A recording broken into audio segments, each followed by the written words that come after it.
जय श्री कृष्णा, राधे राधे।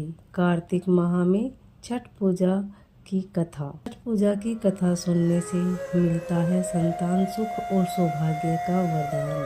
छठ पूजा का पर्व कार्तिक माह की शुक्ल पक्ष की षष्ठी तिथि के दिन मनाया जाता है।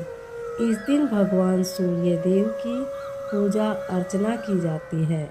ऐसा करने से व्यक्ति को पारिवारिक सुख, समृद्धि तथा मनोवांछित फल की प्राप्ति होती है। तो चलिए सुनते हैं छठ मैया की पौराणिक कहानी।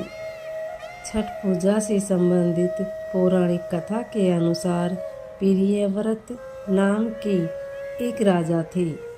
उनकी पत्नी का नाम मालिनी था, परंतु दोनों की कोई संतान न थी। इस बात से राजा और उसकी पत्नी बहुत दुखी रहते थे। उन्होंने एक दिन संतान प्राप्ति की इच्छा से महर्षि कश्यप द्वारा पुत्रेष्टि यज्ञ करवाया। इस यज्ञ के फल के स्वरूप रानी गर्भवती हो गई। 9 महीने बाद संतान सुख को प्राप्त करने का समय आया तो रानी को मरा हुआ पुत्र प्राप्त हुआ। इस बात का पता चलने पर राजा को बहुत दुख हुआ। संतान शोक में वह आत्महत्या का मन बना लिया। परंतु जैसे ही राजा ने आत्महत्या करने की कोशिश की, उनके सामने एक सुंदर देवी प्रकट हुई। देवी ने राजा को कहा कि मैं षष्ठी देवी हूँ।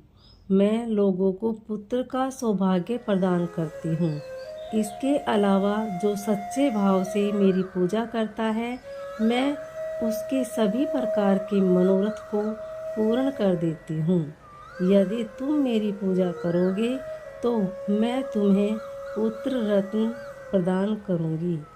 देवी की बातों से प्रभावित होकर राजा ने उनकी आज्ञा का पालन किया।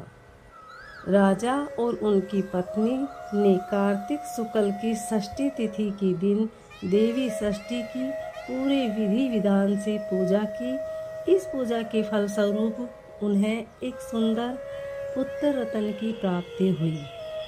तभी से छठ का पर्व मनाया जाने लगा।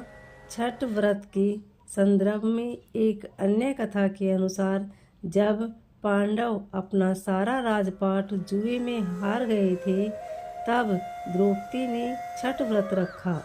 इस व्रत के प्रभाव से उसकी मनोकामनाएं पूरी हुई तथा पांडवों को राजपाट वापस मिल गया। तो यह थी षष्ठी माता की कथा। अगर आपको अच्छी लगी हो तो वीडियो को लाइक, शेयर, सब्सक्राइब जरूर करें।